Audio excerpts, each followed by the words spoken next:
This is the Planning and Zoning Commission for the Municipality of Anchorage. Clerk, will you please call the roll? Ms. Dean?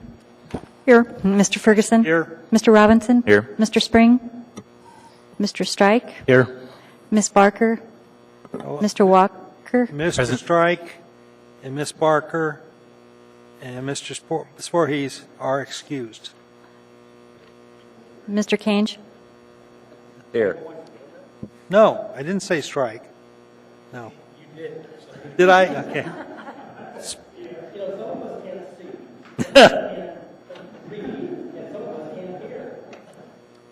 So will everybody put your iPads away? On that. Thank you. Thank you very much. I will make the announcement again. The Windermere case has been postponed. So if you hear from that,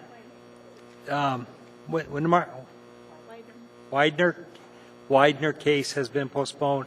And so if you're here for that, you can get home in time for the football game or part of the game. We have no minutes tonight.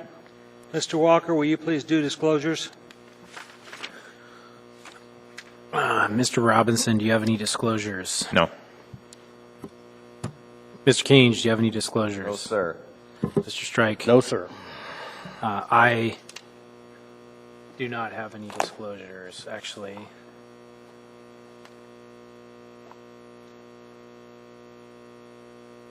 Yeah, no disclosures. Mr. Ferguson? No. Ms. Dean? No. Mr. Strike, will you please handle the consent agenda? Yes. In Section D, while there are no consent agenda items identified, Mr. Chair, I would move to reorganize the agenda for this evening and would move for case 2014-0194 to be postponed to February 2nd, 2015. Case number 2014-0195 is being postponed indefinitely. And in the matter of the Wiedner Apartment Homes, case 2014-0196, that case being moved to February 9th, 2015. Do we have any objection? Seeing and hearing none, those items are moved accordingly. That gets us to our first case. Okay. We have a motion. We have a second. Do I have any objection? Seeing and hearing none, those items are postponed. Our first case tonight is case 2014-0173, Cook Inlet Marketing Group, conditional use for the construction operation of a gasoline station. Do we have a staff report? Yes, Mr. Chair. The petitioner's request is to construct and operate a gasoline and diesel fuel station, including a 4,627 square foot convenience store. The building is divided between a retail sales area of 1,800 square feet and a warehouse of 1,709 square feet. Gasoline service stations are permitted as a conditional use in the B1A zoning district. The facility is subject to code requirements under 2150-020. The gas station and convenience store will increase neighborhood traffic, noise, and lighting on the nearby residential neighborhood, however, with appropriate mitigation measures which are detailed in the conditions for the project. The effects can be reduced to a suitable level.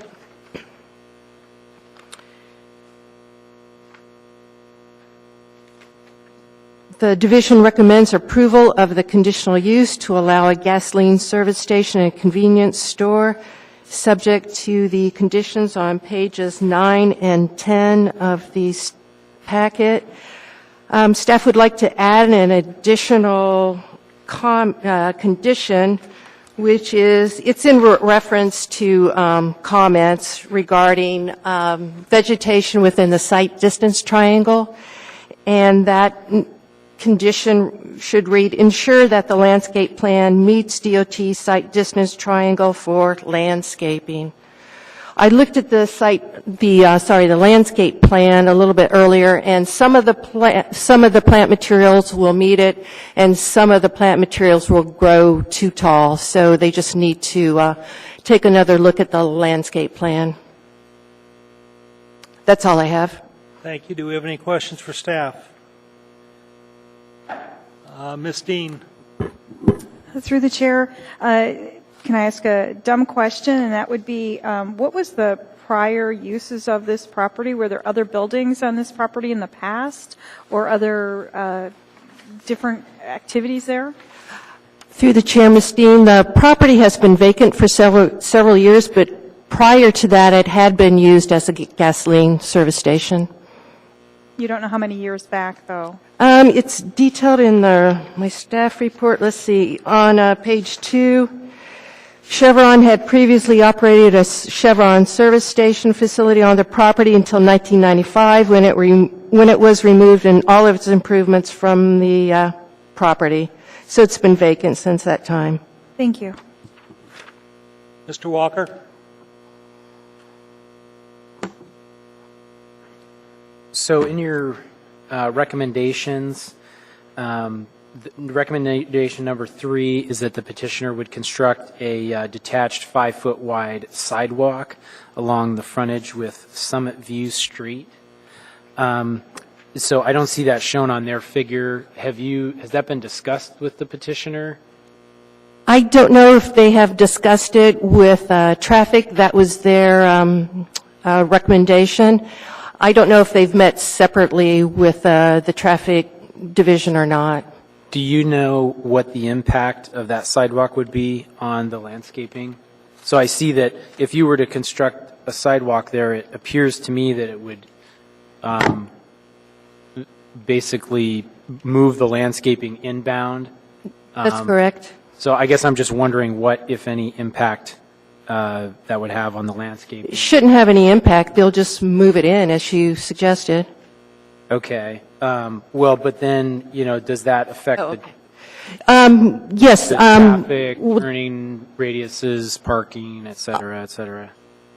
Mr. Walker, the sidewalk will have to be placed in the right-of-way.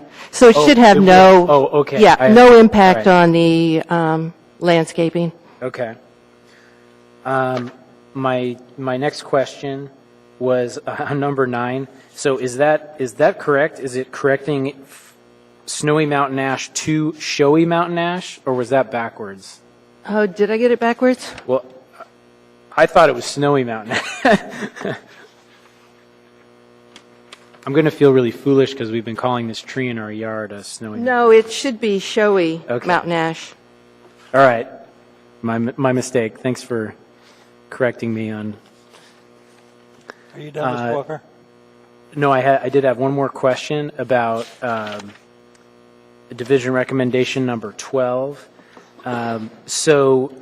Does that recommendation would not necessarily require the applicant to remove snow from the site every time it snows? I mean, they have snow storage on their site plan. Right. It just talks about the hours of operation. Right. It just says snow stored temporarily shall be removed from the site Within 72 hours, So I guess right. I wasn't clear what that meant, like snow that was not in the snow storage area, or Well, if they do store it temporarily, say in a paved area, okay. then they would have to move that into the snow storage area within 72 hours. Okay. Thank you. You done? You done, Mr. Walker? Mr. Kange? Thank you, through the chair. Again, with regard to the landscaping, this new condition that you're putting in, I'm assuming it's going to be number 15. How will that affect 7 and 9? Will those still remain as they're in a different area? Yeah, they may still remain. I'd have to look at the landscape plan to see where those trees are. It looks like the site triangles. The trees are just outside the site triangle, so it shouldn't have any effect on the trees. It really just affects the shrubs. Okay, thank you. You done, Mr. Kange? Mr. Robinson? Thank you. Can you tell me about the circulation on DeBar Road? Are you allowed to turn? Is that a center turn lane there for westbound traffic? Can you access this site traveling westbound on DeBar? Through the chair, Mr. Robinson, I don't remember what DeBar looks like, if there's a median there or not. There is? Okay. Right in front of it?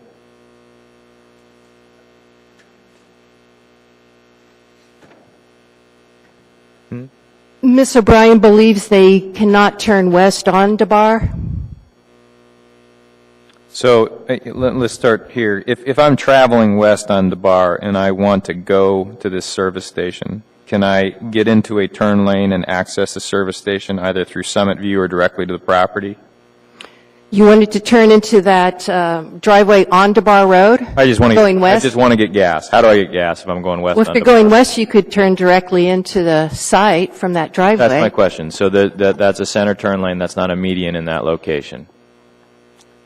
I don't remember. I don't know. What I'm trying to find out is either going to or away from this site, whether in order to get back out, you're traveling south on Summit and out to Mink to Beaver and through there. So I'm trying to figure out the degree to which this use is bringing people into that area. Mr. Robinson, if you could find drawing SP1 on the applicant's drawings, which is the first fold-out, might answer your question. It shows a tanker delivering fuel there. The first pull-out. And it makes a left-hand turn. Yeah.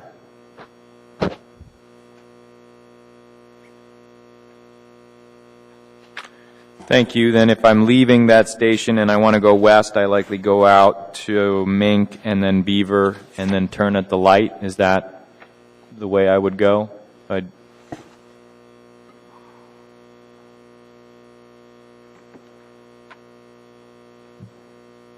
Or would you go out through Summit? Yeah, you would go out from Summit.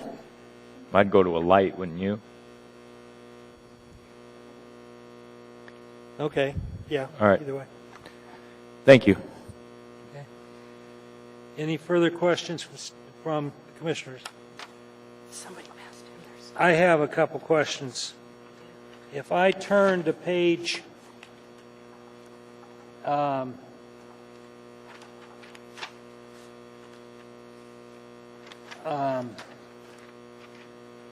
the applicant's drawing, enterprise drawing L1.0, it was right behind the one I just referenced. Is the double crosshatch, is that the accessible sidewalk you want? Yes, Mr. Chair, that is something that the petitioner has proposed, and we agree it's a good location for it. Okay. And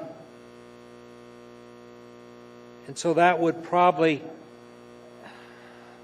run level across the sidewalk, the landscaping bed, that interior area, and then drop down to the pavement, or would that be raised up?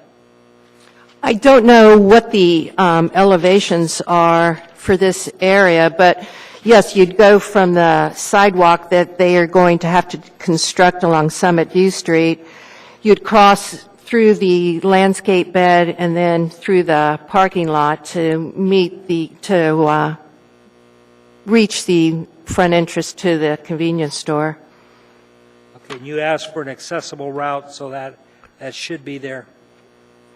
Your condition 12 bothers me. I don't believe that is a requirement of the code, of the old code. Is that in reference to the hours or the 72 hours section? Both. We've looked at that before because you've raised that issue before, and I don't believe we did specifically find that in the old code. However, it is a condition that the planning department has used for many, many years. I believe that we're supposed to be using what is written in the code, not what we want. Yes, but Mr. Chair, this is a conditional use, so there is opportunity for the commission to place restrictions on the property that would make it more compatible with the adjacent residential neighborhood.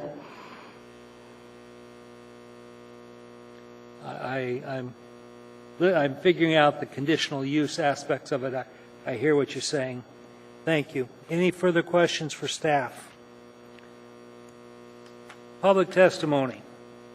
The procedure by which the public may speak to the Commission at its meeting is, after the staff presentation is completed on public hearing items, the Chair will ask for public testimony on this issue.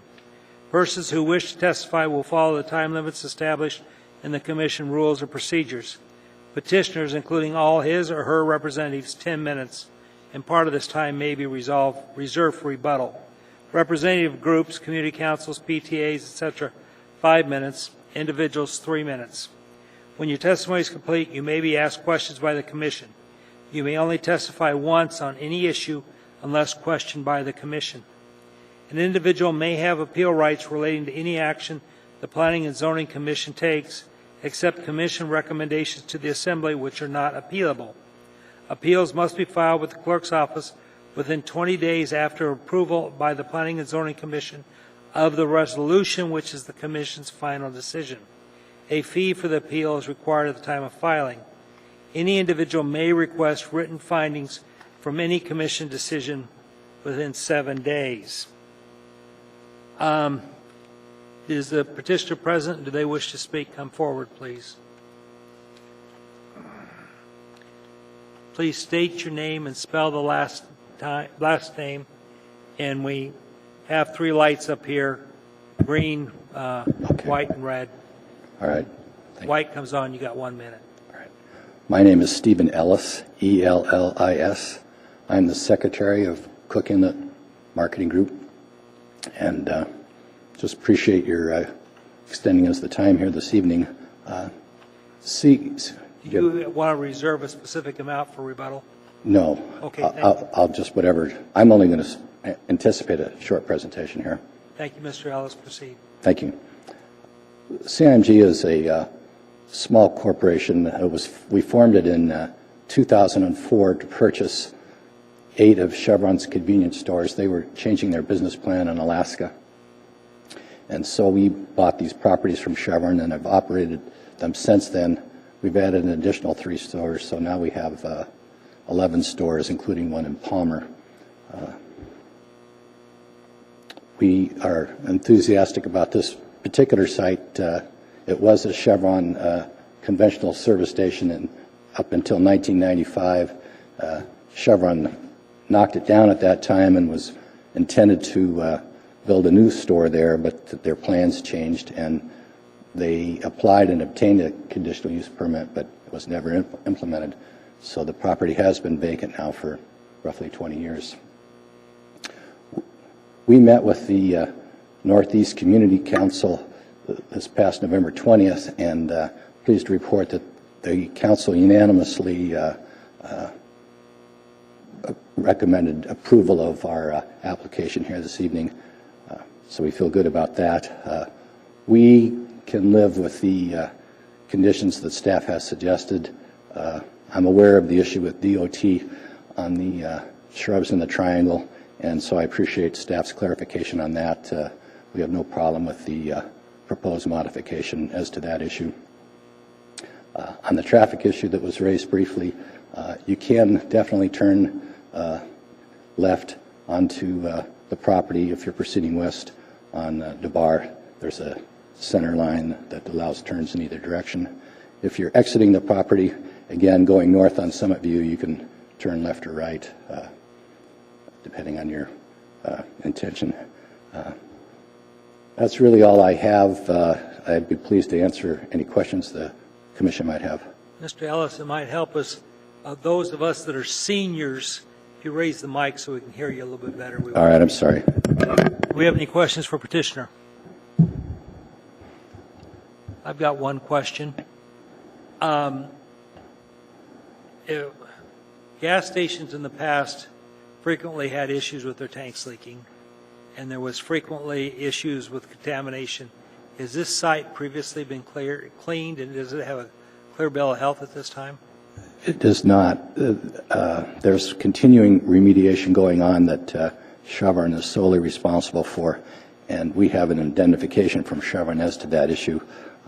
Candidly, that's an issue at substantially more than half of the properties we purchased from Chevron, and it takes a long time to complete that cleanup process. But I can say that in the 10 years we have owned the property, we've not had an incident as to any of our properties. It's gotten a lot tighter with ADEC. There's pressure testing and alarms that go off and so forth. So, and they have the double hull tanks, so it's the times have changed a bit. Okay, thank you. Mr. Strike? I'm confused by the response to the chairman's question. I believe he asked if the site had been, I'll be clear, has the site been previously cleared? It's never been cleared. It's never been cleared. So there's active remediation taking place on the site today. That's correct. How will that remediation continue with the structures that you're planned? That's not uncommon, Mr. Strike. We have remediation going on at, as I mentioned, a number of our facilities. Basically, it consists of drilling a number of wells on the property and sometimes feeding vapors into it or other treatments to monitor the groundwater. And so it's not a real intrusive process. Will your treatment plan change because of your development plans? Yes and no. It turns out that Chevron intends to implement a new plan this summer of 2015, and we will work with them so that our plan and their remediation plan kind of dovetail together. So it's actually a better situation than if there was an existing remediation plan and there were, for example, if there was a well right where we wanted to have our convenience store, that might be a problem, but they can work around that in this instance. Was there groundwater penetration from the previous contamination? I don't know the answer to that.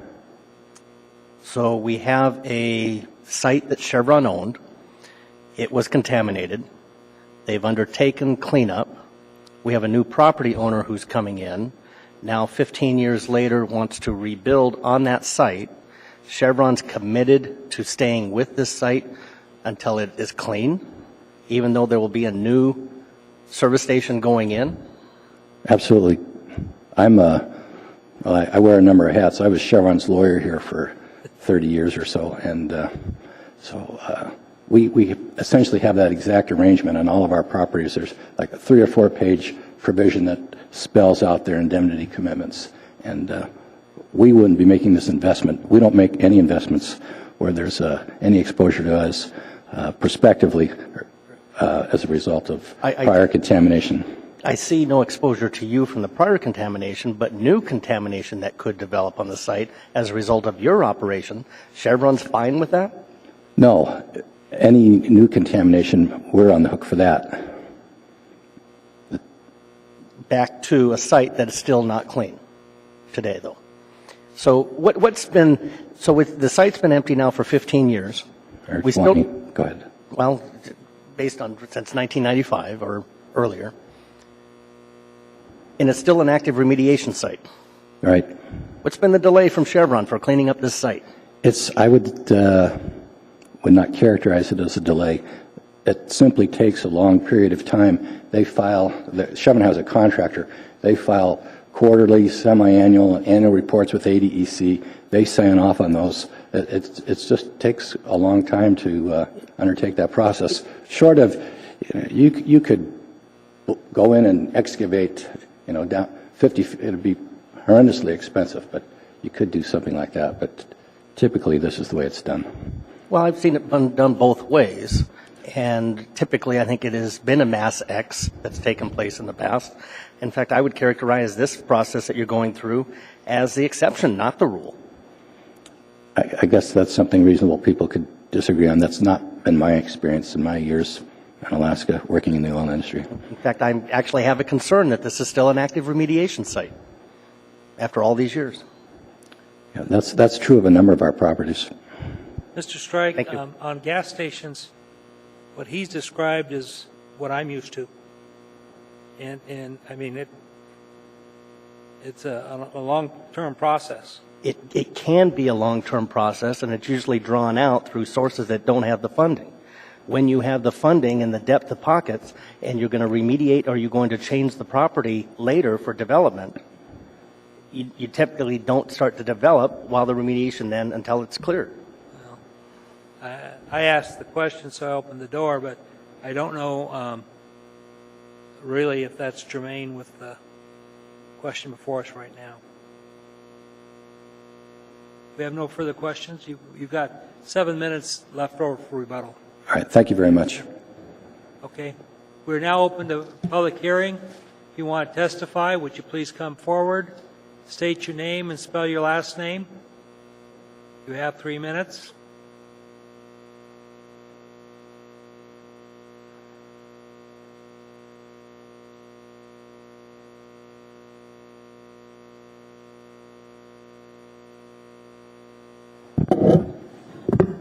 Hi, my name is Peggy Manning, Manning. I currently live on the corner of Mink and Summit View. I've lived there for 50 years. My parents built the house in 1970. I've been there ever since. My question is, currently on this site, there is a little coffee shack which faces DeBar Road. People can get in and out of there okay. Behind that coffee shack is a chain link fence.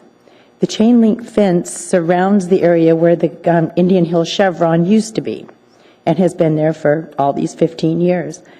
My question is, the new proposed site for the gas station, is it just encompassed in that area where that fence is at, or are they going to clear the whole complete lot all the way back to Mink, which exposes all of the houses on Mink, my end of the house, and the people across the street from me? Or are they going to leave a buffer in there with the trees from the fence back? That's my question. Staff, can you answer that question? Yes, Mr. Chair, I can. On sheet SP1, which is the site plan, it shows that they are going to clear the site except for a 10-foot buffer landscape that they're going to leave right at the property line where the property meets Mink Avenue. All but 10 feet? All but 10 feet, yes. Okay. Mr. Chair. Okay, that was my question. That was my concern. Thank you. Hang on a second, ma'am. This is a follow-up question to the staff. What type of density will that 10 feet of buffer, do you believe, provide to the neighborhood behind? Well, the petitioner did provide some photographs of that area, and I looked at it on Google Street View as well. And in the wintertime, it's not going to provide a lot of buffer, and that is why I asked for the fence along that property line. So they'll have 10 feet of the existing landscaping and then a fence. So that fence should help to buffer views and somewhat the noise, although not really, but really will provide a visual buffer. So I'm sorry to use this as an example, but you don't think we'd get a 75% wintertime buffer, such as what we've seen with the school district at South High? Well, the commission can always suggest that as a condition. But yeah, during the winter, it's not going to provide a lot. As you can see in the photos, they're just really 2-inch, 3-inch trees out there. Okay. I got a follow-up question. I'm looking at landscape plan L1.0 drawn by Enterprise Engineering. It shows a 25-foot existing vegetation to remain. I know. It seems to be there's a discrepancy between the landscape plan and the site plan, and I assume that the site plan is what they intended to build, but you can ask for clarification from the petitioner if you wish. We will probably take that opportunity when the petitioner gets his opportunity to rebut on that question. Do we have any more public testimony? Any more public testimony at all? Going once? Going twice? Sold. Would the petitioner please come back forward? Please come forward. Petitioner's representative, pardon me. Drawing L1.0 by Enterprise shows 25 feet. Your site plan shows 10 feet. What is your intent? Our intent, subject to staff's approval, would be to retain the existing vegetation for the width of 25 feet. Okay, so it's 25 feet. So when we accept the staff recommendations, we should clarify that. On note 11 might be a good place to start on that. Do we have any further questions for the petitioner? Mr. Robinson?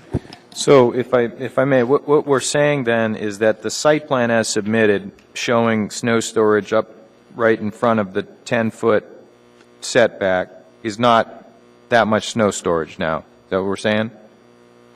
This whole site plan gets revised to 25 feet rather than 10 feet? The site. Oh, as I read that landscaping drawing, it shows the snow storage ending at the 25 feet. See, it says existing vegetation to remain. If you go over, I see the snow storage is terminating there as well. So the snow storage was never intended to go to the 10-foot buffer line.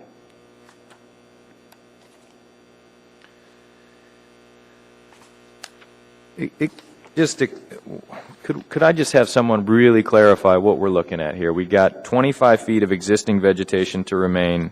Where's the fence? The fence would be immediately north of the 25-foot line. So the fence is inbound of the 25 feet. That's right. The fence is between the snow storage and the 25 feet. Right. Okay. That's how I read it. And we're absolutely clear that this is a 25-foot vegetation? I've got to make sure Mr. Robinson is finished first. Could you explain what's going on in the landscape plan in the, I guess what would be the southwest area? It seems that the existing vegetation sort of stops there, and there's new plantings that are within that initial 10 feet? That's right. The existing vegetation, for whatever reason, does stop there, and it's not nearly as thick as it is to the east, and so that's why we're showing new landscaping there. Thank you. You done, Mr. Robinson? Mr. Strike? Two follow-on questions. We're absolutely clear that the existing vegetation to remain at the 25-foot mark is in the plan, and that's a question for staff. I've heard 10-foot, then I heard 25-foot, then you asked us to clarify. So I just want to clarify, it's a 25-foot vegetation to remain on the southern boundary. Is that correct? Through the chair, Mr. Strike, it appears from the witness's testimony that he is stating it's 25 feet. So if I may, I would say condition 6 would be a good opportunity to alter that. It says provide a 6-foot solid fence along the south boundary of the property, and we'll change 10-foot to 25-foot buffer landscape line. Let's see, maybe we ought to put somewhere in here existing at the 25-foot in parentheses, existing vegetation to remain as shown on sheet, whatever the landscape plan is. L1.0. L1.0.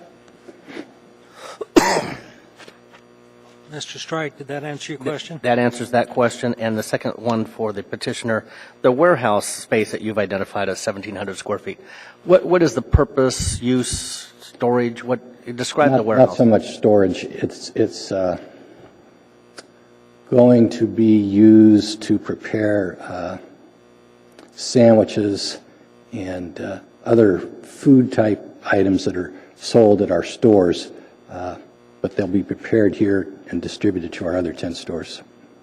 So it's really, a warehouse isn't precisely the correct term, but that's what it is, for lack of a better So this is a food prep right. pantry, and is that an acceptable, to the staff, that's an acceptable use for this property? Is that For zoning? you'd say, was your question what was going to happen in the warehouse space? It's not warehouse, we understand. We understand it's a we're food making- preparation. The only thing that occurs to staff is that they may have to seek DHHS approval for, preparation of food and health standards and that sort of thing. If I may break in, we'd like a minute to check the code on that issue. Okay, we'll try to get that in. Mr. Ellis, raise your mic, because I'm getting other notes thrown back at me here for a minute. Okay, so we have a question on that there. Do you have anything else, Mr. Strike? Okay. Just a second. You threw a curve at him. Oh.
The preparation of food could be incidental to the warehouse, could it not?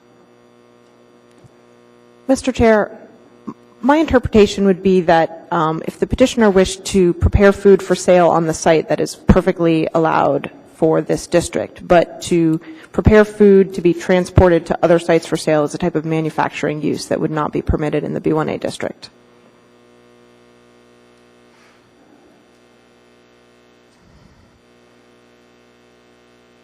What percentage of the space of the warehouse do you think honestly would be used for the preparation of food?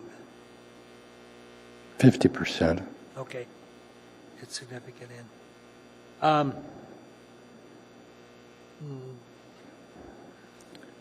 Does staff have a recommendation how to proceed? I mean, it's sort of, could we close the public hearing and then continue this? I mean, to me, it's a question that needs an answer on this and on that. Ms. Ferguson, are you still in the queue? No.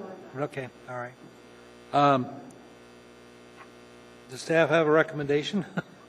Mr. Chair, if you said could you close the public hearing and continue this, did you mean continue to a later meeting and expect some sort of written determination from staff, or what? That's what I would think would happen here. I mean, this is something that was not caught during the application, and I would rather have us have some time on this. I don't believe it impacts the public hearing. I would agree. Okay. Mr. Robinson, do you have some clarity, I hope? I would just move to postpone the case. I think the clarity that I would look for is also in the site plan. Might as well get the site plan right. If they're going to come back, I'd feel more comfortable. I still, again, what is interesting here is that this is the B1A zoning district, which is intended to be local serving, small scale, retail, commercial. This is a gas station that attracts automobiles from a lot bigger than the neighborhood, and we've just heard that it also includes a facility that provides for much more beyond the neighborhood.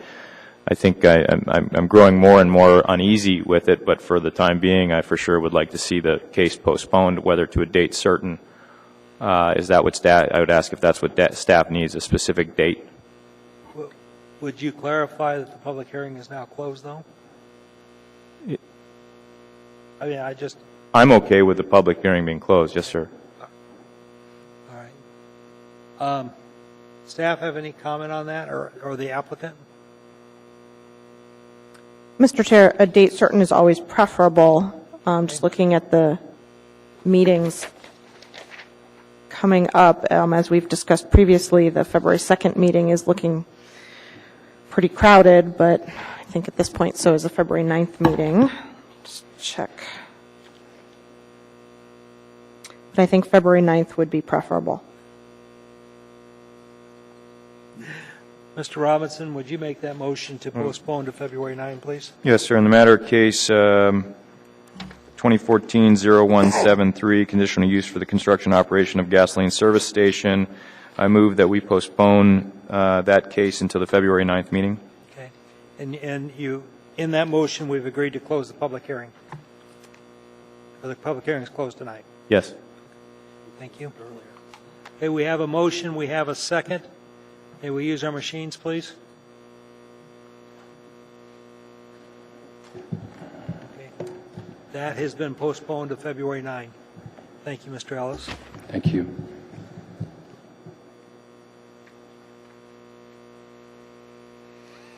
The next case is case 2014-0156, TS Investments LLC, a conditional use permit in accordance with AMC 2105-04A for an adult care facility in Turnigan Arm Adult Care. Do we have a staff report on this, please? Yes, thank you, Mr. Chair. This conditional use includes two lots, Lot 31, McRae Homestead Subdivision, and Lot 1, Fa3 Subdivision. And it's 0.7 acres. It's zoned R2M. And the facility will provide supervised care for older adults and those with physical disabilities. The program consists of 2 4-hour shifts. The first shift from 8 to 12 and the second shift 1 to 5. There will be 25 clients per shift, and clients will arrive via anchor rides, private transportation, or the adult cares transportation. The ratio of staff is 1 staff per 6 adults, also a registered nurse to supervise each client's case.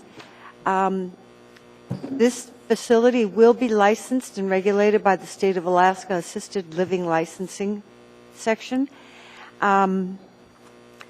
This property was actually developed initially in 1961 with a church.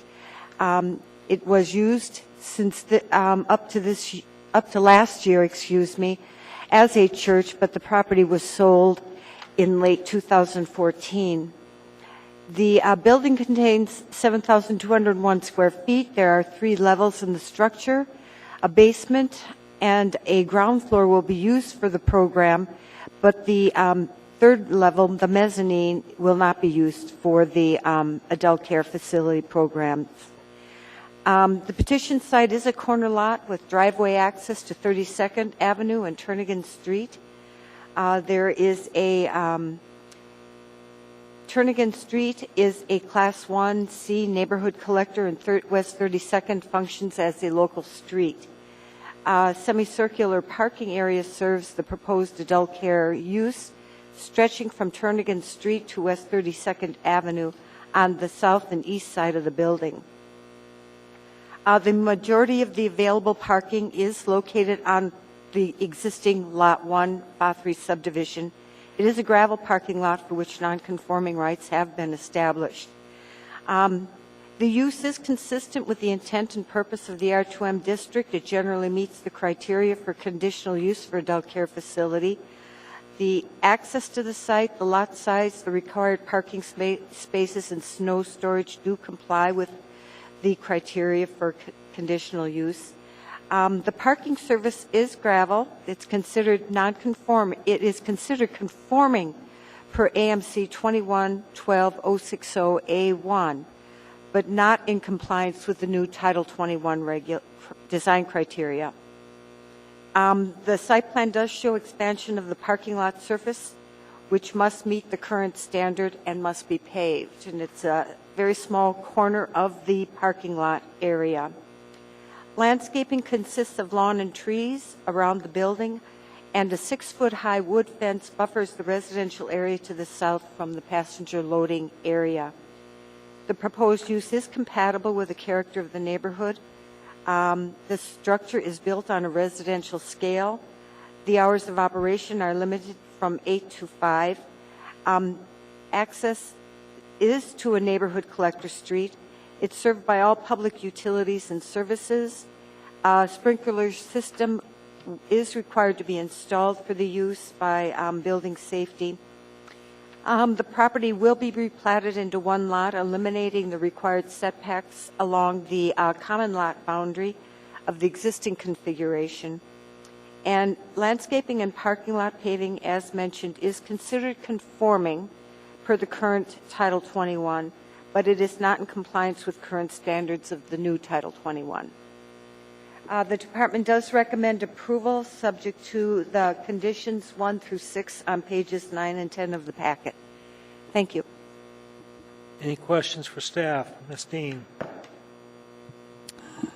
Through the chair, I noticed right now they are saying that the people will only be there from 8 a.m. to noon and then from 1 to 5 p.m., and nobody will be spending the night at the facility. Since we're giving them a conditional use, would it be possible for them to change the hours or change so that their clients will spend the night without changing their conditional use? What I'm looking for is what are the limits to the conditional use, and at what point do they have to come back to ask for changes to their conditional use?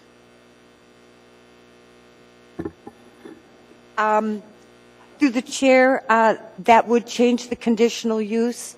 The proposal and the facility would not accommodate beds. This is strictly for socializing, and activities include dancing, field trips, games, etc. It is not intended to be an overnight facility. Thank you.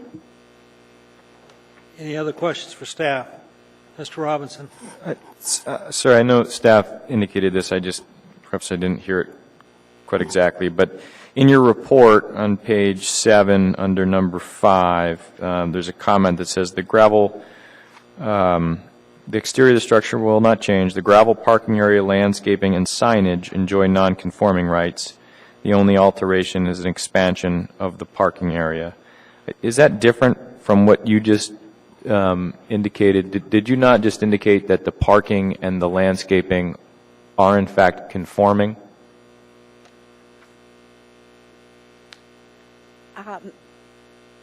Through the chair, Mr. Robinson, I'd like to read directly from that section of the new Title 21. Well, yeah, do they have to comply, whichever code they have to comply with, if they have to comply with the old code, if they're coming in under the old, so they're coming under the new. They're coming into the new, okay. Code.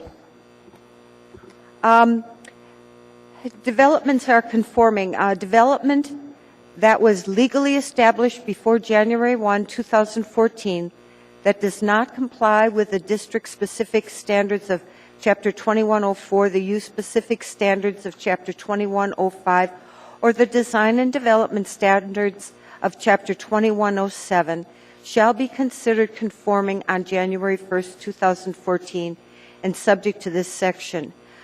To further expand on that, the church and the current configuration of the parking lot, the gravel parking lot, and the landscaping predate January 1st, 2014. The use is changing, but there are no changes to the structure. There's no enlargement or increasing the structure. The required parking spaces are provided on site as it is. There is a driveway that can be used for ambulance response. There are 2 existing accessible parking spaces on site. So according to this section of the code, this site is considered conforming, and the only thing that doesn't conform is the proposed expansion of the parking lot. The site plan shows that the there is a proposed gravel area in the southeast and along a portion of the southern boundary where it says that they're showing that there is proposed new gravel being put down for the parking area. That does have to conform because it did not exist. It would not have existed on January 1st of 2014. You're saying just the new portion is the only portion that has to be paved. So let me, if I may, Mr. Chair, I'm trying to understand it. So the church had a determination of nonconforming rights. We see the letter in the packet. The new code has a provision that says if it was not conforming as of January 1st, 2014, it's considered to be conforming. So because it wasn't conforming as of January 1st, and because of that provision in the new code, we now consider it to be conforming, even though it doesn't. And then what we have is a new use that somehow is allowed to hide behind that provision, even though the change of use is happening here this evening. I don't follow the logic. To me, the point of nonconformities is that they be allowed to exist, as they are, but with a change of use, should they not be required to come into conformity? Through the chair, Mr. Robinson, no, they shouldn't be required because the nonconforming rights apply to the dimensional standards, the landscaping standards, the parking lot, the gravel parking lot. None of that is changing just because there is now an adult daycare. There is a new conditional use before us here tonight. That's changing. It's a conditional use, but it does not force, they're using the facility as is. The facility or as, a different use. Yes. But the nonconforming rights don't apply to only a church can be there. They apply to the standards for development of the site. The physical development of the site is not changing. The building is not being enlarged. There's no addition being made to the church. The site continues to exist in its nonconforming development pattern. And the new code has stated that those nonconformities are conforming, but they are not in compliance with the current standards, and they're allowed not to be in compliance with the current standards. Well, I'm not sure I agree, but thank you for the explanation. I understood that. Are you done, Mr. Robinson? Mr. Walker? I guess if I could explore that issue a little bit more. So if this was a commercial use, I guess I just can't imagine this same thing occurring with a more traditional commercial use and a gravel parking lot being allowed to remain when a change of use is coming through this body. So I guess I just wanted to understand that a little bit more. Through the chair, Mr. Walker, both of these under the new Title 21, which this is coming under the new Title 21, both a church and an adult care facility are defined or are referred to as community uses. They're not commercial uses. They're both community uses. So the characteristics of the uses are very similar. A church is a gathering place. This property or this building is now going to be used as a gathering place to provide needed services to the senior citizens of the community. So rather than a commercial use may not be allowed in the R2M zoning district anyways, but it is allowed by conditional use. An adult care facility is allowed by conditional use in the R2M district. So the characteristics of the use are very similar. Through the chair, I have a follow-up question. So,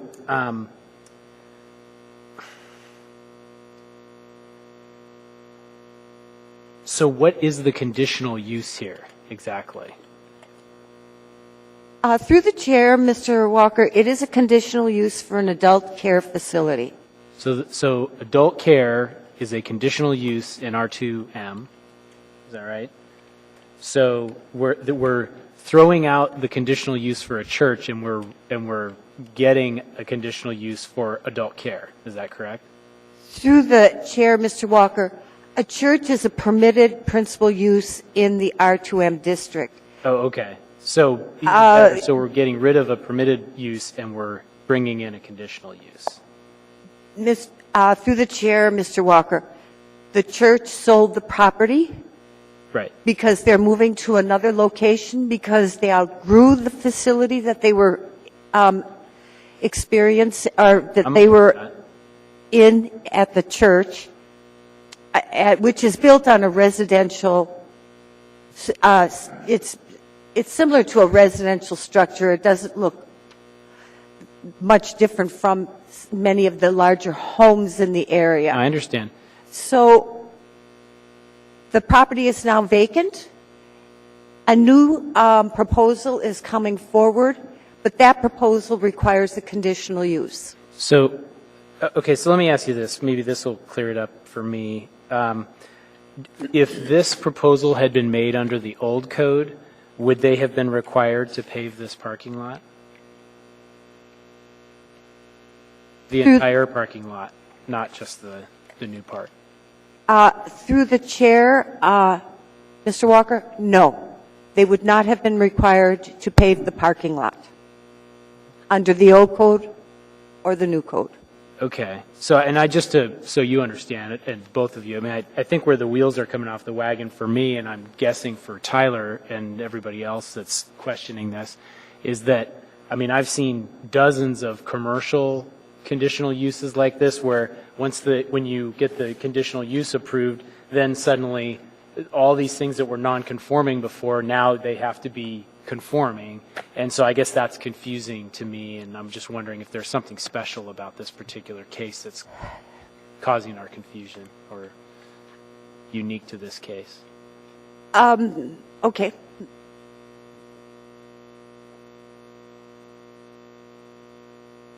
Are you done, Mr. Walker? Yes. Ms. McConnell? Thank you, Mr. Chair.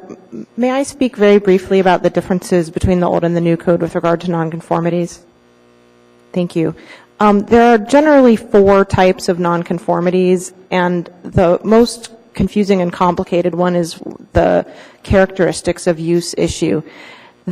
Characteristics of use are things that aren't related to height, setbacks, lot coverage, or the use of the building. It's the kind of the extra design standards. It's your parking, it's your landscaping, it's your signs, things like that. And under the old code, when you have a non-conforming characteristic of use, you may not go out of conformity, but you do not have to move towards conformity when you make a change to the property. Now, Mr. Walker, I'm guessing maybe what you're thinking of is situations where a new use came in and they maybe had more parking, or they needed more parking than the site had. So it gets very complicated when the property has non-conforming rights for a certain amount of parking, but the use that wants to come in needs more parking. It's a very complicated issue, but essentially under the old code, you didn't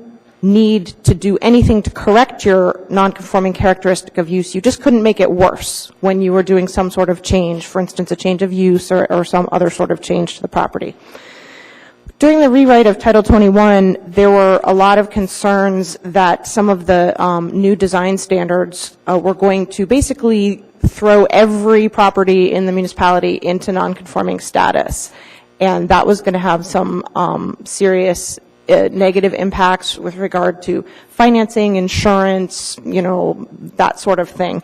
So we came up with it's really just a wording scheme, and who knows if it really will be effective or not. But we did not want to label all of the properties in the municipality as non-conforming because the landscaping changed some, or now we had building design standards that they didn't comply with. So we basically said, okay, you're not non-conforming. You're fine the way you are. But if you make certain changes that meet a three-part test, you have to spend some money moving towards conformity on those things with which you're out of compliance. And the three-part test is, A, you're out of compliance with something. B, you're doing something that needs a building permit or needs a permit through Title 21. And C, your project is spending more than 10% of the assessed value of your structure. But what you're allowed to count as those costs got very restricted by the Assembly. So, like, TI improvements don't count unless it's more than 50% of the replacement value of the structure. So in this particular situation, the improvements that are being made to the property are not sufficient enough to kick in any requirements to move their characteristics of use towards conformity. Thus, and it's, everybody's used to calling it non-conforming rights. It's hard to forget to say they have non-conforming rights for parking lots, paving and landscaping, but we're trying to get used to using the new code language saying, well, frankly, they're conforming, but if they do certain things, they would have to move towards compliance with certain elements. I'd like to reiterate what Ms. O'Brien said, that they can't get further out of conformity, so that areas where they want to add a little bit to their parking lot, they can't do it in gravel because that's not allowed. So they would have to pave those areas because anything new that you do to the property has to be in compliance with the code. Does that help? Yes. So, through the chair, if I may. So really, we don't meet this three-part test. We've got two components of the three-part test, and the third being that they're not doing a tenant improvement inside that's equal to, what did you say, 50%? Correct. Okay. So we're missing that third component, which would trigger some of these things that I think we were maybe expecting. Correct. Okay. Thank you. I would like to agree with Ms. McConnell on the argument of Title 21. We were afraid of the impact to financing and insurance if we made every building non-conforming. And it was it argued last for probably a year on that one subject, so on that one. Mr. Strike and then Mr. Kange. I'm still trying to get a grasp on the commercial aspect, which I heard got knocked down here a little bit, but we have a facility that used to be a church. It operated under a number of non-conforming conditions. We now have an adult care facility, so church is out of the question now. The church isn't operating this facility. Church doesn't own this facility. Is that correct? Yes, it's correct. So we have a for-profit organization coming in who has acquired this property or looking to acquire this property, trying to utilize the status that the church previously had with its non-conforming status to adapt to it so that they can put their adult care facility in this site, at this site. Is that a fair statement? They are operating in the former church building. That's correct. Okay. And this is a for-profit organization. That is I would correct. assume. Okay. Thank you. If I may add, though, non-conforming rights, basically, they do run with the land. And you can't take away non-conforming rights that exist on the property. But we also spend 2 pages talking about the rights of the church. Why do we even talk about the church? Because the church earned the nonconformity rights. The church did not. Yeah, The okay. property earned it. The property. The church is irrelevant at that stage. The property was owned by the church. The fact that it was developed through the chair, Mr. Strike, the property was developed in 1961. So it seems that those rights continue to exist into the future, and they run with the land, and so long as those characteristics of the nonconformity remain unchanged, they continue to exist for the new use. And part of those characteristics of the continued use, you characterize the adult care facility as being synonymous with the activities of a church in the local area as to supporting persons, or whether one is religious or versus other one is emotional support or whatever. I believe I heard that earlier. Through the chair, the site is developed. The site is developed with a structure. The site was developed in 1961. The structure had associated parking. It's gravel. It continues unchanged. If it continues unchanged, those non-conforming rights remain if there's a new owner and a new use, except for that one area that Ms. McConnell referred to where they're expanding the limits of the gravel parking area, and they're proposing to expand the gravel parking area. That is not permitted. Understood. Thank you. Mr. Kange. So I think you just maybe answered my question. Just this area where there's, it's kind of loosely defined, where it says proposed gravel in the two new places, one of which is by the new trash enclosure, and the second, what is that, the southeast corner. You're just going to require them to pave those two areas? Through the chair, Mr. Kange, that's correct. Where they've indicated that the proposed gravel area, and they've indicated it by the what is shown on the index, the proposed gravel surface, that would have to be paved. Thank you. Because it did not exist. I get that. Thank you. Anybody has any further question for staff? I have a couple questions for staff. We're requiring fire sprinklers in this building. Are we requiring the entire building to be fire sprinkled?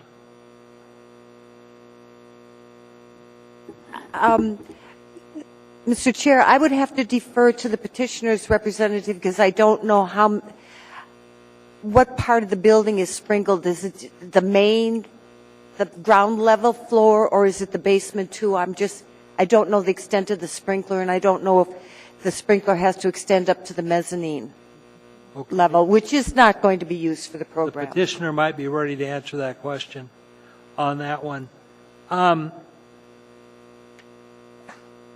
hate to raise this because we've gone through so much on before. Qualification 6 or requirement 6 says verify with the municipal traffic engineer. Yet the traffic engineer has some specific comments. Why didn't we just put the comments of the traffic engineer in there as opposed to say verify with the traffic engineer?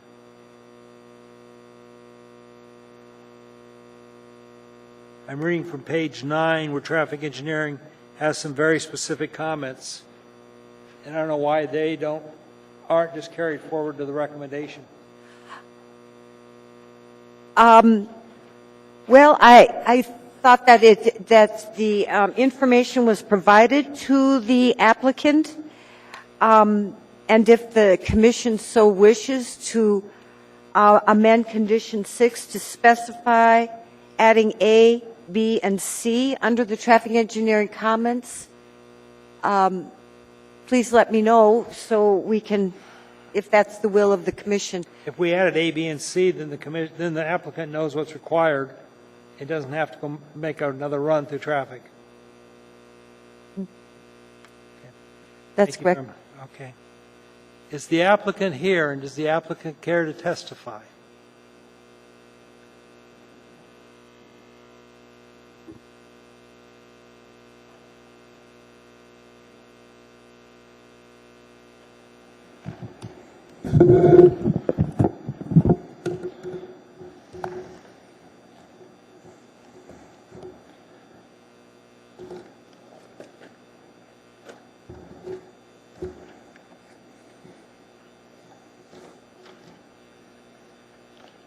Mr. Chairman, members of the Commission, my name is Jim Sawhill, Sawhill. I'm with Lounsbury and Associates and here tonight representing TS Investments in the conditional use application for an adult daycare. Also with me tonight is Corey with TNS Investments, who will be the operator of the adult daycare if you have operational questions that I can't answer. Our request, I would like to reserve 2 minutes for rebuttal, please. Our request tonight is for a conditional use for an adult daycare. The previous use on the property was a church that was built in 1961, which predated zoning, and there's some non-conforming rights that go with the property as a result of that construction 53 years ago. This is a unique redevelopment of a church and quite an appropriate use, I think. I think adult care facilities are something that are in demand, and as I get older, I can see a place for myself to go. This is a less intensive use than the current church is. It has less parking requirements and less traffic will be in the area because of this redevelopment. This church is, in its layout and its floor plans, lend itself very well to a redevelopment as an adult daycare and can be done with minimal expense. We're excited about the prospect and we're excited about the opportunity to redevelop this community asset with minimal impacts to the area. The proposed facility will provide supervised care for older adults and those with physical disabilities 5 to 6 days a week. There'll be 2 shifts, one from 8 to 12 and a second from 1 to 5. No clients will attend more than 1 shift and no clients will spend the night. 25 clients will attend the care facility per shift. Clients will arrive via anchor rides, private transportation, or the adult cares transportation system. Turnagain Adult Care will provide activities and socialization catered to the cognitive and physical abilities of their clients. Examples would include singing, dancing, games, gardening, exercise. Some clients will be eligible for field trips depending on their abilities and the field trips being offered. No meals will be served. There will be snacks available to the clients. There will be a minimum of 1 staff person per 6 adults in the care. There'll be a registered nurse supervising each client to assist with medication management and case management as needed. The facility will be licensed and regulated by the State of Alaska Assisted Living Licensing. They will accept both private pay clients and those on Medicaid choice waiver. The proposed improvements on the property are limited. We are going to build a 6-foot wood fence along the south and east property boundaries. The gravel lot will remain. We are going to have minor expansions of the drop-off area. The site will accommodate 18 spaces and 2 drop-offs. We understand that the expanded area does need to be paved to meet current standards, and we have no objection to that. The existing church is an attractive structure and has existed in the neighborhood for 53 years. It's well maintained and compatible with the neighborhood in scale and style. No exterior improvements are planned or needed. No interior improvements are planned except for the removal of the raised platform and a new sprinkler system throughout the structure. So we will be sprinklering both floors. We have no objections to the staff's conditions as stated. If you're interested in getting my feedback on the modification of the traffic, I will be happy to answer that with a question. We did have a community meeting, since we're following the new process. We sent out mailers to the area. We had a meeting at the community council, and there was a follow-up meeting at the community council, and those went pretty well. I think that we even got a letter from the community council supporting the proposal. So with that, I'd be happy to answer any questions the commission might have. You've got 5 minutes left for rebuttal. Ms. Dean? Through the chair, you've got the 1 ramp going into the building. Is that the only one required? Is that all you're required for ADA? It's just 1 ramp? Yes. So the secondary access does not need to be ADA either? No. Okay. And then, so the main floor is going to be the one that you're going to be using? Yes. And then, was the sprinkler system required in order for this facility? Or was it an insurance requirement? I'm not sure, to tell you the truth. The day we started the process, the owner said he was going to sprinkler the building, and he felt it was a requirement and also important for safety. Okay, I just wondered have you gotten through the lead and asbestos testing yet?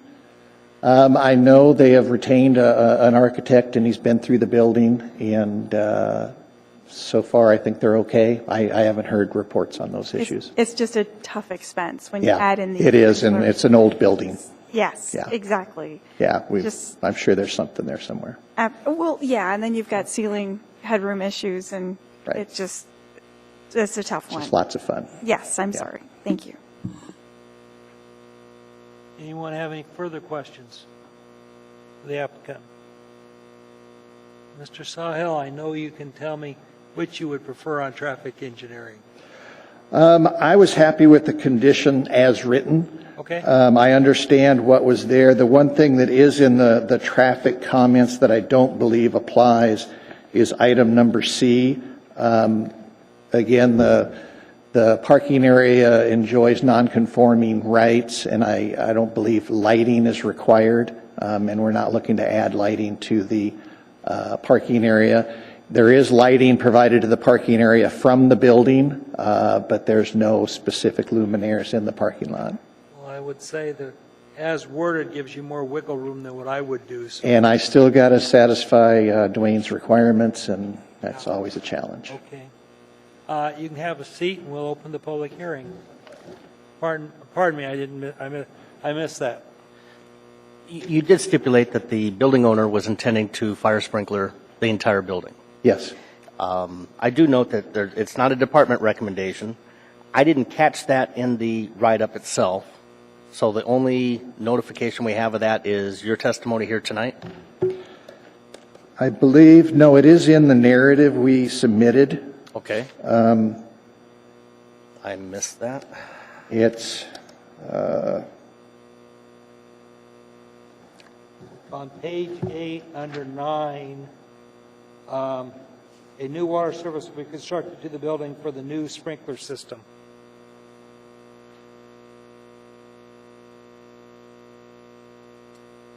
So by virtue of that phrase, they're committed to a sprinkler system before us, this body tonight, as we make our determination. You Is want to that put correct? a recommendation in there? I would support it. He said he would.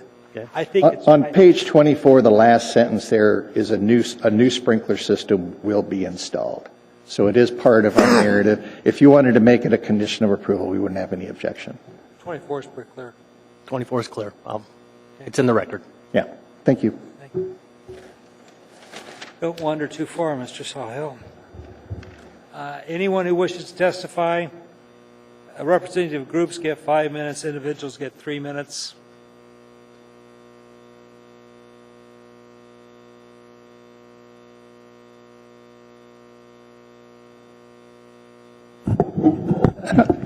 My name is Bill Wortman.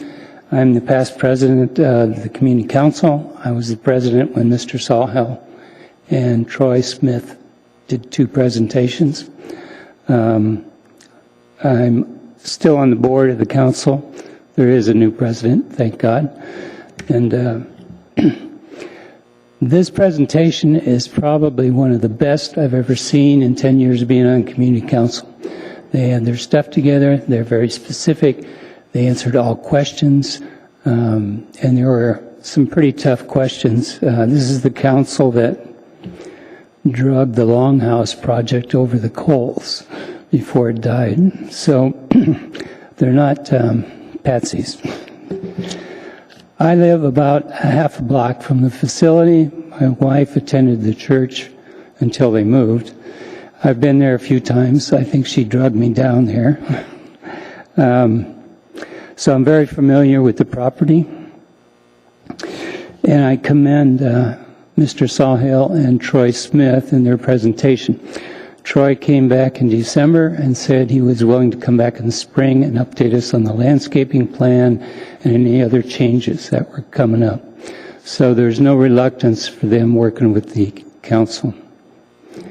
There has been a question about traffic, and having survived the church traffic, this is a big improvement in the community. There was parking on both sides of West 32nd Avenue from the church. There was parking on Turnagain.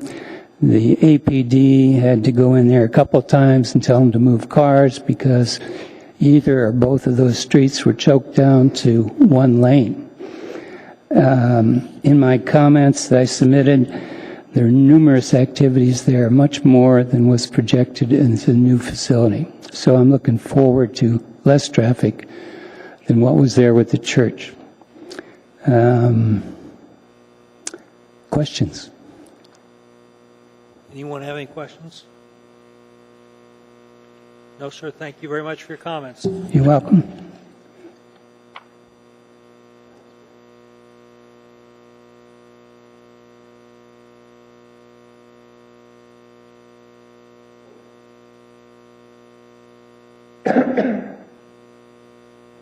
Good evening, members of the board, staff. My name is Heath Spott, S-P-O-T-T. I'm a neighbor to this property about a quarter block away. And I agree with Bill, the package looks good. I have a couple issues I'd like to bring to your attention. First of all, the package, take you to page 13. The discussions so far about traffic and access to the facility are about Turnagain Street and 32nd Street. Obviously, anybody coming to the facility on Turnagain Street won't have an issue, say from Northern Lights or from Spinard McRae. It's those folks coming from Wisconsin I'm concerned with. Living on 33rd and 32nd, those are very narrow streets you'll see in the plotting of the map on page, excuse me, I say 13, yeah. You'll notice that 33rd and 32nd are very narrow on the west side of Turnagain Street. I oftentimes have to wait for someone to pull out of 33rd before I can turn from Turnagain into that street. So my concern is the using of anchor rides and other large vans to bring people to and from the facility in the morning, the midday, and the evening. Particularly the morning when the kids are out there for catching the bus at 7:30, which of course a little bit before 8 o'clock, but it's still a bit more traffic. So please consider that as you review this proposal, that we may need to give some direction to these folks how they come and egress Turnagain Street and 32nd. If they come off of Wisconsin on 33rd or 32nd, it's a very narrow intersection. Difficult to pass two cars.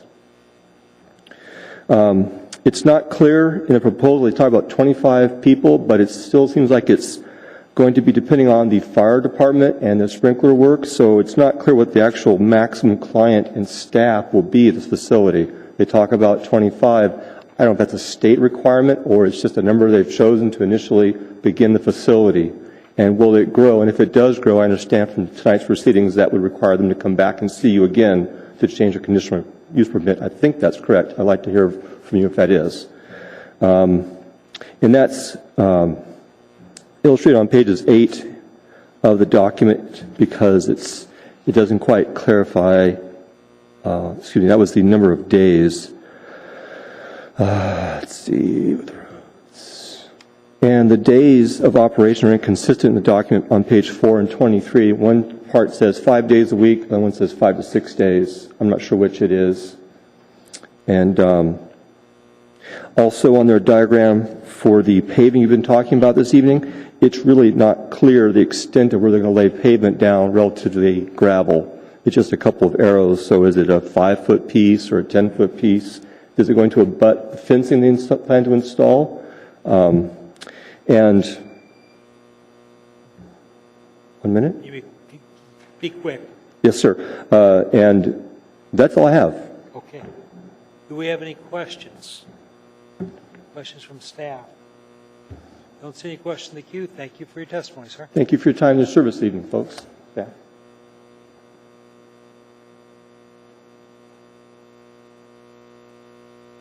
Anybody else wish to testify?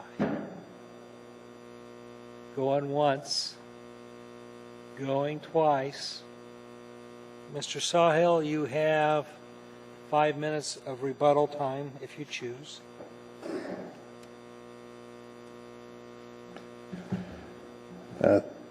Thank you, Mr. Chairman. I guess the only thing that I'll add as additional information is, traffic on projects is always a concern for the neighborhood. And in this particular case, with the anchor rides and the transportation provided by the adult daycare, we can control where those people come from, and we can work with them to direct them to the collector roads and stay off of the 32nd and 33rd.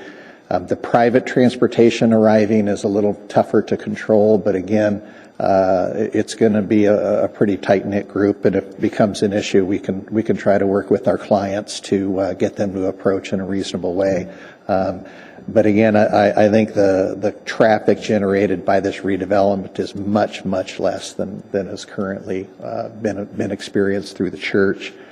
And I understand the gentleman's concern with the, it's unclear in the reduced site plan where the additional parking lot expansion is, but it's very clear in the full-size sheets that are provided to you that those areas that'll be expanded and have to be paved.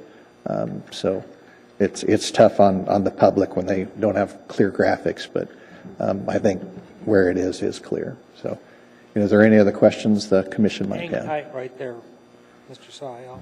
Mr. Strike, then Ms. Steen.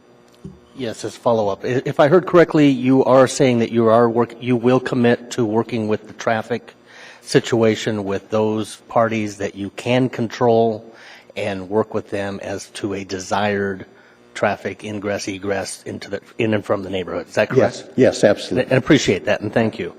On the other note, the write-up itself says there will be 25 clients plus working staff. Mm-hmm. What prevents us from growing from 25 to 50, from 50 to 75? I believe we're controlled by what's approved here tonight, which was for up to 25 clients per shift. I think if we expand, it's my understanding that we would have to come back to the commission to get an expansion. I was going to follow up. I don't think so. Hey, let that question hang for a minute, okay? We're not done with that yet. Ms. Dean. My comments were just related back to the sprinkler system. I don't think I would want to hold your feet to the fire that you have to put in a sprinkler system. I would hate to see the project fail, based on the expense of putting in that and getting into other issues associated with bringing in a new water line, which is a big hole in the ground, an expensive hole in the ground. I know there's a lot of old pipes in this town that are, mains that are tough to hook into. So I personally would not want to see you guys have that saddled. And I don't know, I don't see it as a recommendation from the department that be attached. I'm just voicing my opinion that I don't know if I would hate to see the project fail based on that expense. And I appreciate it. I'm not a fan of conditions that aren't necessary and conditions that aren't necessary to meet standards. But I will say that we have a new water service designed and approved by AWW, and it will be going in this year as soon as the ground thaws, and it's something the client feels he wants to do. So, but I appreciate your comments, Ms. Dean. I own a building that an adult daycare is in Southern California, and it's a single-story building built of block and concrete, and we sprinkled that, knowing the condition of those patients. I wouldn't allow a multi-story building built like this is to be built to house it without it on that one. Well, you cogitate with that. I got a question for staff. On page 2, this is two-pronged question. It says the morning shift will run from 8 to noon, and the afternoon shift will run from 1 to 5. if they wanted to change those hours of operation, would they have to come back and get another conditional use?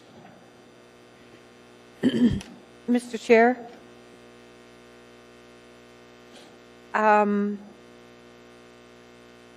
By condition number 3, all construction shall substantially conform to the following submitted narrative and plans on file in the Community Development Department.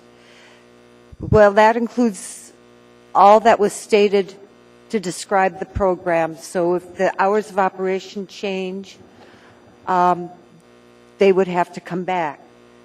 Okay, I accept that. Following that logic, that also protects us on the 25 clients per shift. Mr. Chair, that is correct. 25 clients per shift. They will be different clients in the morning than in the afternoon. I'm just trying to, a number of us had Mr. Strike's question, and I'm just trying to get after an answer that is acceptable. No, and thank you, Mr. Chair. And my question was second fold. With 25 clients and with one staff member per 6 clients, then the 25th participant will need its own staff member. So I was actually going to propose that it be increased to 30 to allow them that flexibility. Well, you can make that change. My concern was hours of operation and scope, that I wanted to make sure, because occasionally there's unintended consequences and things change. I hate on that one. Trying to give you some latitude. I appreciate that. Anyway, I've got my question answered, okay? Do we have any further questions for the applicant? Seeing none, you may have a seat.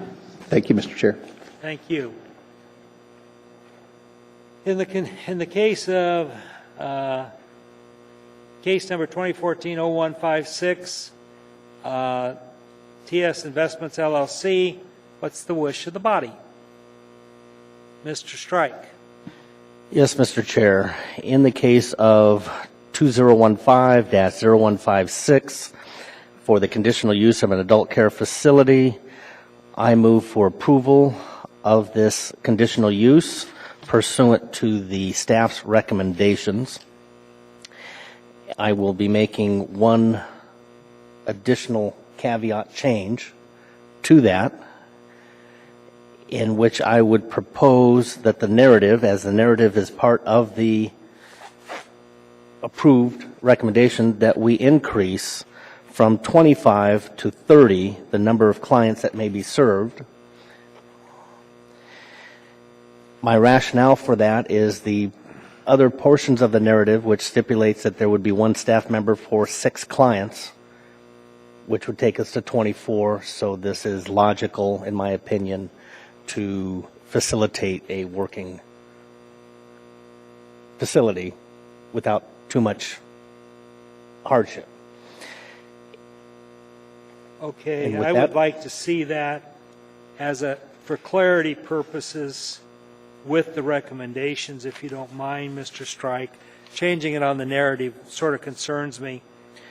And I would suggest that we 25 to 30 if otherwise permitted by the HHS. I would accept that as a provisional number 7 to the recommendations. I second. Okay. Ms. O'Brien? That's the Alaska Department of Health and Human Services? Yes. Okay. I believe that's the people that regulate this kind of facility. Yes, State of Alaska. So I just wanted to clarify, because we have the Department of Health and Human Services. So thank you. Okay, we have a motion. We have a second by Ms. Dean. Do we have any, and this motion by Mr. Strike does include the new number 7. Do we have any further discussion? Mr. Robinson? Thank you, Mr. Chair. I expect to be in the minority here, but I will not be voting to approve the conditional use permit. And I don't believe it has to do with the petitioner's application per se. but I do disagree with the direction that has been given and granted by staff. I believe that the site is a non-conforming site and as it pertains to the new code. However, I do think that the Commission has quite a bit of leeway when it comes to approving new conditional use permits. And I think simply asking for the driveways to be paved and landscaping to be provided is enough, is a small step to moving this site to be a more appropriate neighbor in this neighborhood and complying with the conditional use permit. That said, I fully agree with the use.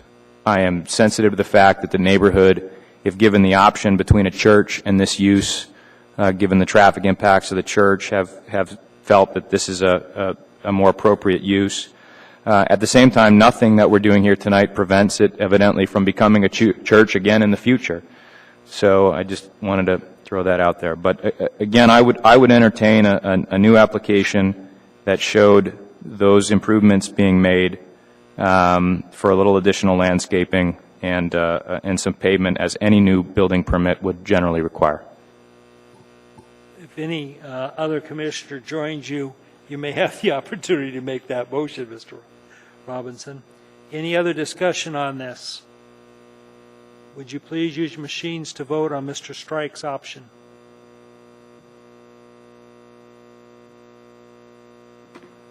Yeah, I know.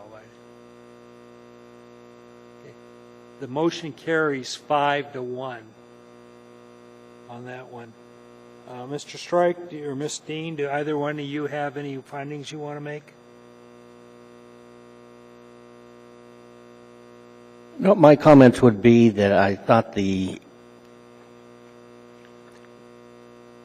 process here with staff was educational, and I appreciate that, and I appreciate that dialogue. I think we had a very good package put together with comments from support from the neighborhood, and I think those items were able to be addressed, and appreciate the clarity in the presentation that was made. So I'm good with the findings. Ms. Dean? In this matter, we had used the new Title 21, which does have a conditional use for adult daycare. It didn't exist in the old Title 21. And it does show how the new Title 21 has adjusted to our current needs as a society and added something that is necessary in many communities now, and that is adult daycare. I'm also excited to see the community in the neighborhood so behind the project and interested in seeing it happen in their area. And I appreciate the owner of the property wanting to make it fit into the neighborhood as much as possible and taking the time to sit down with the community council and go through his plans extensively. Okay, before we take a motion for adjournment, can I have the commission's attention? We will elect a new chair and a new vice chair the first meeting in March. Ms. Dean has indicated to me that she chooses not to run for vice chair again. If I am nominated and if I am elected, I will serve with the clear understanding that my term is up as as commissioner, October 15. October 15, Ms. Dean and I will have a race for the door out of here. So if you choose to nominate me and elect me, it's only until October on that. But we will take that up the first meeting in March.